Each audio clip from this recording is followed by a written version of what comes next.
With Barnaby's husky laughter in our ears, we shift from the room. This seems to be back where we started. Cyrus stands next to me, still and somber. I look at him, confused. For someone who just solved a problem, he seems genuinely, quietly distraught. ... Is something the matter? Quite frankly, yes. We're missing something key here. Hold on. He begins to consult his ICD, apparently searching through his codex for what his eye movements suggest.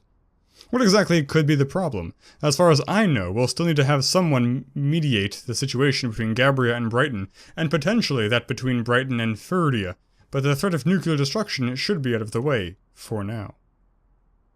I open my own codex, scanning through the history of this world and such. The minutes pass by slowly and neither of us speak. Finally, after going through many entries, I look away from my wrist. I couldn't find anything that seemed out of the ordinary. ... That can't be right. Sir? Completely ignoring me, his head swishes to the left and he stares at the wall of televisions intently. I follow, perplexed. ... And well called off for the moment. It seems as though President Barnaby still wants the world to be aware that his threat was very real. Therefore, he has announced that within 20 minutes, Brighton will be demonstrating the true power of their bomb, setting it off in the Northern Sea. This will be the first large-scale test of the device, as Brighton was earlier unwilling due to heavy scrutiny while under Gabrian surveillance. Our sciences correspondent, Samuel Urey, will explain the concept behind this weapon, dubbed the fusion bomb. Out of the corner of my eye, I can see Cyrus biting his teeth together. In the back of my mind, something tells me to be very worried right now. Thanks, Scott. Now, if the viewers will be care to listen, I'll tell you all there is to know on the theory. Now, some of you may know about the science behind our nuclear power plants. The same theory employed in these fusion reactors is employed in the bomb development by Brighton scientists. Similar to how stars are born, the bomb generates its destructive powers through the fusion of atomic nuclei, creating atoms of an even larger mass. Finally, at the center of this device, the bomb initializes by the extreme compression of a small space filled with gases and fuel. The ludicrously high temperature and fusion resulting then starts a powerful proton-proton chain reaction. This chain reaction is strong enough to fuse the atoms in beginning the primary process, for which this weapon gains name, nuclear fusion. Nuclear fusion releases an immense amount of power, energy, destructive power thousands of magnitudes greater than conventional weapons. In fact, with enough reactant, the energy released could actually start off a genuine star. Of course, scientists theorize that there isn't enough fuel in the entire planet to accomplish such a feat. But I'm blathering. I doubt you viewers even know what I'm talking about, you idiots. We'll start by discussing atoms. ... So, sir, that doesn't really sound like the bomb I read about, ... Damn it! ...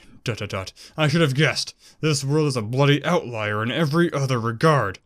Is this the pure fusion bomb Cyrus had mentioned, ... Creating a star sounds very risky. Cyrus does not seem to like the possibility, ... But there's no way they used enough reactant, right? The person on screen said there was no possibility of such a thing. I open my mouth to confirm my suspicions with Cyrus, but just as I'm about to, I find that we're teleporting. Oof. We are moved to the president's office in an instant before I'm even aware of why. I quickly realize that we came here to stop Barnaby, and both of us immediately start looking around the room in desperation, but find the president gone. Or don't find the president is a easier way to say that. Fuck. Stay here. I'm gonna look for someone. ... Sir, wait. He rushes out of the room, leaving me here alone to worry. Whoa, new art. I look out the window, now intensely frightened. Getting the normal cool Cyrus into such a heat could only mean that something absolutely irrevocable is about to happen. In the first place, should we even have to worry? Surely their theories will hold up, ... Surely that is the case, right? I stand alone for several minutes, glancing fervently at my watch and growing more and more agitated as time crawls by. Cyrus returns after 15 minutes, ... There isn't anyone here, just a damned receptionist who won't say anything. Support, listen to me. This situation is nearly out of control. Do you have anything? He walks away from me and into a corner. Again, I look through my codex, hoping, ... hoping there is something that I missed earlier, hoping they didn't use enough reactant, hoping that I have nothing to worry about. I don't think you're supposed to capitalize after semicolons. In a few minutes, the horizon is aglow. It must have gone off. I stare into the brilliant hue, pleading to anyone that it will end with only light. But with every passing second it grows brighter. The glass sweats and the room grows warmer. I stand still before the spectacle, thinking that maybe it isn't over yet. Maybe everything worked out.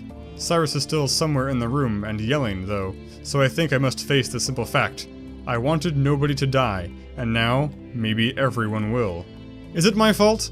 Why did I even think to suggest anything, ... But, if I hadn't stopped Cyrus, then this would have happened anyway, right?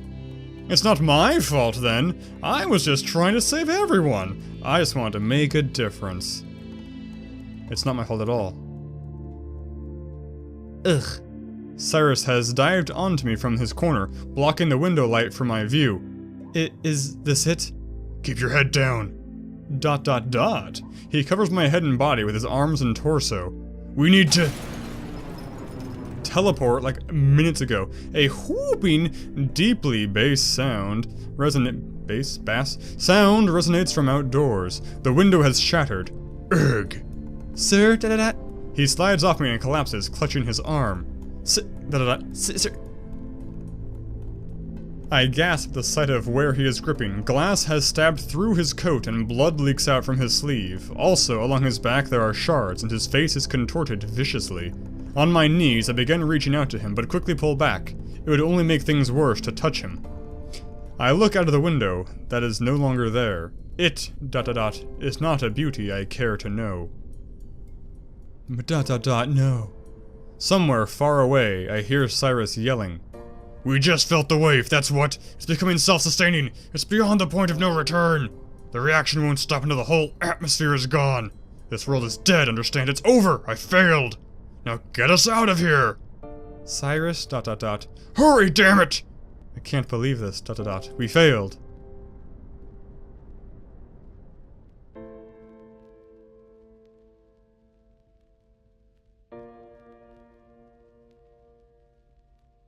The light becomes overbearing, blistering, and before it can consume us, we're back.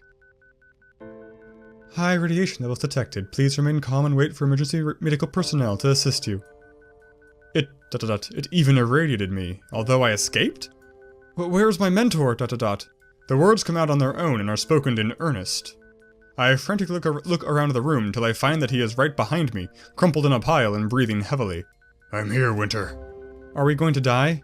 You won't. What? ... Are you going to die? I don't think so. ... What happened, sir? The words roll up my throat as a stone, and I choke as they part my lips. I have no idea why I even bother asking, or rolling stones down my throat.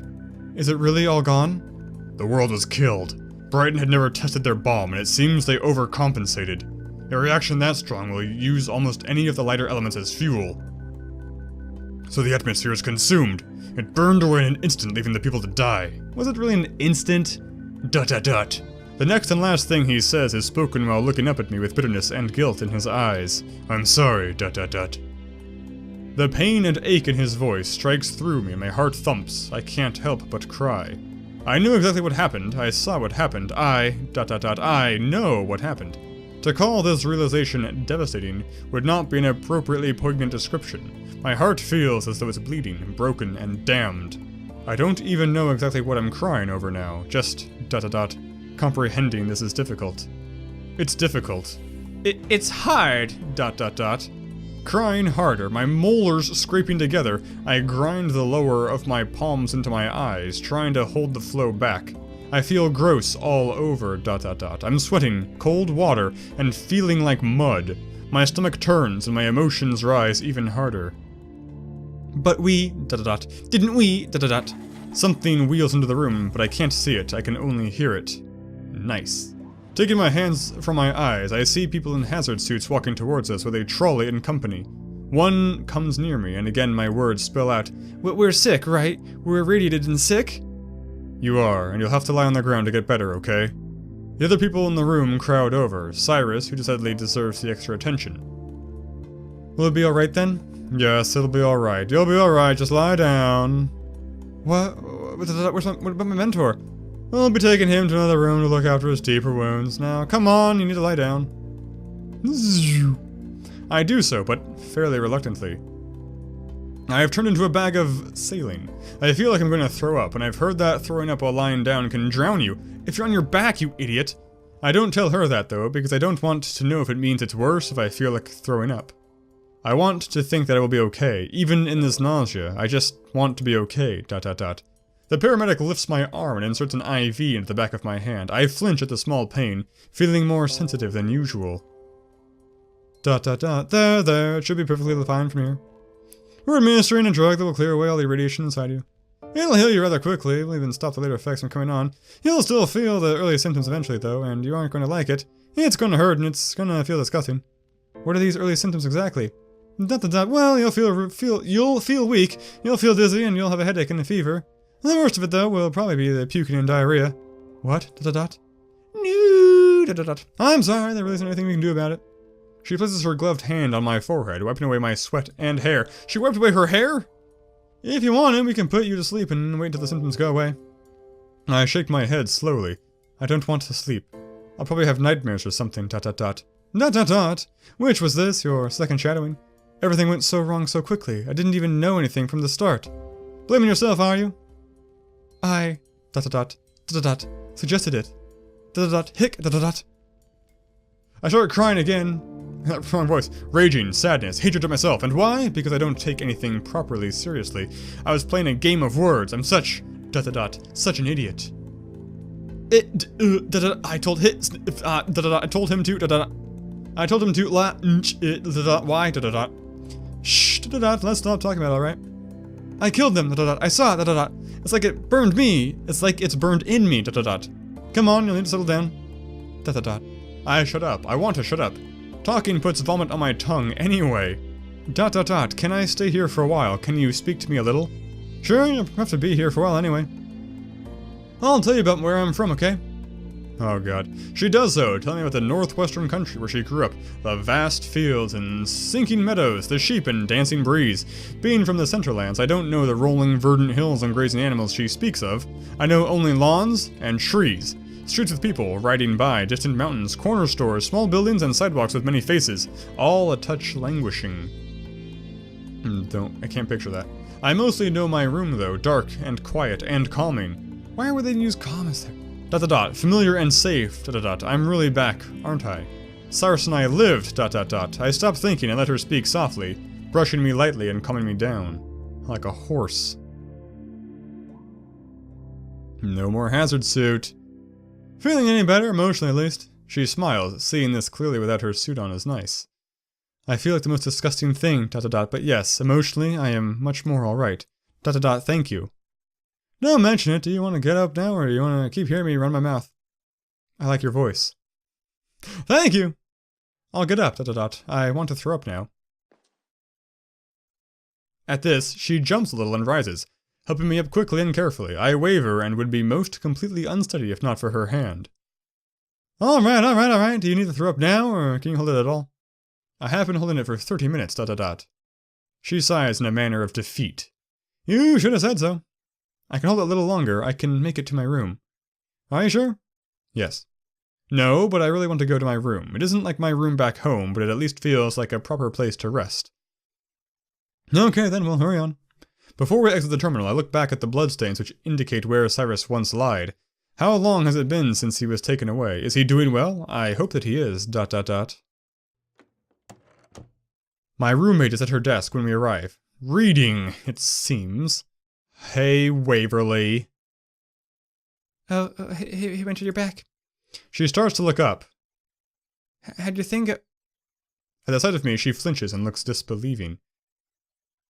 Oh, cackle. She immediately covers her mouth upon noticing that I'm being carried by an adult. She stares at me for an incredibly long second before turning to the paramedic and gently placing her book down. Her mouth slowly hangs open as if to try to speak, but it seems she's unsuccessful. Do you want me to help? Help you to the bathroom? Sure, yes, sure. Clip-clop, here's the bathroom. My caretaker says nothing more and simply aids me farther on. As we pass my roommate, she jumps to attention, starting up from her seat. Is she alright? What happened to her? Radiation poisoning. Random camera shifts. Waverly shrinks back down into the chair. Don't worry, she's not rated it anymore. The lady opens the bathroom door and sits me on the tiles before the toilet seat. Leaning against the door frame, she looks back out at Waverly. She's got the sickness, though. Yes, I do. Flipping the lid up, I immediately vomit into the toilet. It's almost like it's for emphasis. What happened? It'd probably be better for her to tell you. Dot. Anyway, you must be her roommate. Waverly says nothing, but I imagine she's not in her answer, for the paramedic continues. Good. I need to keep her from eating tonight. Wouldn't do any good to her. Wouldn't be any good for her in this state. I throw up again with impeccable timing. As disgusting, thick, and saccharine spit fills up my mouth, and when I try to swallow it, I feel like barfing. Parting my lips to gasp, it just kind of drips out, slimy. It's probably making me feel sicker than anything else. She'll be in there for a while, vomiting and things worse. Just keep an eye on her, make sure she's alright. Alright, anything else? If she's feeling real bad, I want you to call us down at the ward for your hall's emergency line. You'll know where that is, right? Yeah. Alright, and one more thing. You've got to get her to a good breakfast tomorrow, and make sure that she's drinking plenty of liquids. After tonight, she'll definitely be dehydrated and more than a little starved. I want you to make certain she remedies that no matter what. Understood? Okay, I will. I feel the paramedic's gaze on me again. It makes me aware that my stomach's churning off noises. I hurl again. Churning off noises. You're positive you don't want anything? Yes? Okay. I'm sure you've guessed already, but your debriefing has been pushed back until tomorrow afternoon in consideration of your state. I'll be leaving you in your roommate's care now. I need to make sure your entrance procedure's gone well, or is going. I hear Waverly gasp lightly at the second sentence. Can you tell her I'm sorry? Wait, oh, Winter, Waverly. Why are they two W names? I've been misreading them. Can you tell him that I'm sorry too? Sure. And hey. Wiping my mouth with the back of my hand, I look back at the paramedic from over my shoulder. Feel better, okay? I mean, even more better. I don't want this getting to you. You should visit one of the counselors once you're able to. Don't keep it all inside. I lock eyes with her for a time, but eventually turn back to the rancid fumes of my puke. It's a good band name. I'll try. I can feel her smiling. Good. Hopefully I won't be seeing you, girl. I hear her footsteps as she turns to leave. Take good care of her, okay? Of course. The door opens, and in another second closes. I kneel in front of the toilet and retch a bit, wondering whether or not I'll be vomited again. If this damned saliva will have anything to do with it, it'll make certain that I do. Sagras. ... In nearly a minute, the sound of soft movement closes in on me from behind. Do you want me to rub your back at all? Actually, yes, I think that would help. No, it's weird. Don't touch me when I'm puking, please. Waverly doesn't hesitate to tiptoe to my side and bend down. Why tiptoe? She starts massaging me with one hand up and down between my shoulder blades. The feeling is great, much appreciated. I feel a little more like throwing up now. Which, come to think of it, ironically enough, is all I really want. Retching is seriously so much worse than just letting it out. Thank you, ... No, it's nothing. Can you talk at all? Something comes up but doesn't come to pass, ... Again. I heave a few times before answering her. I don't think I can hold much of a conversation. Try nodding then, I'll just ask you yes or no questions. Don't shake your head. Good. How'd your mediation go? You do it? I begin the movement to shake my head but stop because I sort of did do it. Cyrus and I really did remedy the situation. Leaning my head back, I kind of shrug. After all, even if we managed to succeed, it led to such an awful failure that, well, does it really matter? I have no idea what that is. Like, you don't know? How don't you know? Did you get knocked out? I shake my head. Then is it that complicated? I nod. We managed to resolve a conflict, not the actual conflict, but an urgent one, Oh crap, I hurl again, nearly pushing my head past the lid. When it's over, I rest my arms on the seat and my head in my hands. Waverly, frowning, continues to rub my back nicely. Ugh, ... You alright? I can't really answer, past barely nodding my head. Then I guess something bad happened after that. I repeat the same head movement. Waverly pauses, clearly not sure whether or not to say what she wants to say next. She eventually chooses, yes. How bad? I look at her. ... Somehow my silence and my gaze convey the message. For a moment she stops massaging me and just looks in my eyes with a nearly empty expression, one of repressed sadness and of worry. Continuing her massage, she goes direct. What happened? The world ended. Still rubbing me, her expression goes indecipherable. If I had to take a guess, the closest thing I'd call it is scared. For several minutes she stays with me and keeps me relaxed until I'm finally done with vomiting and ready to do something else. Aw, yeah. Waverly leaves the bathroom and allows me to sit on the toilet rather than in front of it, closing the door. I don't know how long it's been, but it finally seems to be over. After a brush of the teeth and a scrub of the skin, it feels as though I'm actually done. Not better, though, not by any means. In fact, when I open the door, I nearly collapse. Surprisingly, Waverly is there to readily catch me. All done. I nod. Wanna go to bed now? Yeah. ... Then get walking. Dragging you across the room doesn't make me feel right. I can't really walk. I just kind of glide like a friggin' ghost. Waverly frowns at my lack of answer and soon pulls me to my bedside. Thump thump, that's an earthquake. She then hoists me up and drops me on the mattress. This isn't a first-person game. You brought that on yourself. Oh, what? I don't get it. She looks at me sternly for a second before snickering. You're a wicked person. I can't believe this abuse. You're a wicked person. I can't believe this abuse. I run a strict ship. I'm like a fairy tale orphaner, the evil one that everyone hates. ... I really have no idea what you're talking about. I was actually reading some of our foreign libraries, and there was a lot of stories about orphan abuse. Why would you hate orphans? That's ridiculous. Yeah, that's why they're evil. She smiles. Want to sleep now? Yeah, well, no, but I think I should. I feel like a pile of dirt. Alright, I'll turn off the light. I nod a thanks, and look up at the ceiling as the room falls to darkness. I hear Waverly enter her bed with a squeak. Hey. Yeah? What happened to Cyrus? Wasn't he your mentor today? He saved me from an explosion of glass. The last time I saw him, he was irradiated and bleeding. Waverly lets off a breathy whistle. I don't know how to do that. Man, how did all that even happen? I wish it was a long story, but it's not. It was very quick, actually. It happened all fast. It's just that there were a lot of things to it. It got really hard. It turned into a thing it wasn't supposed to be. I could have left, but I didn't. I wanted to do something myself. I sigh. I'll tell you more tomorrow morning at breakfast. ... How was your shadowing?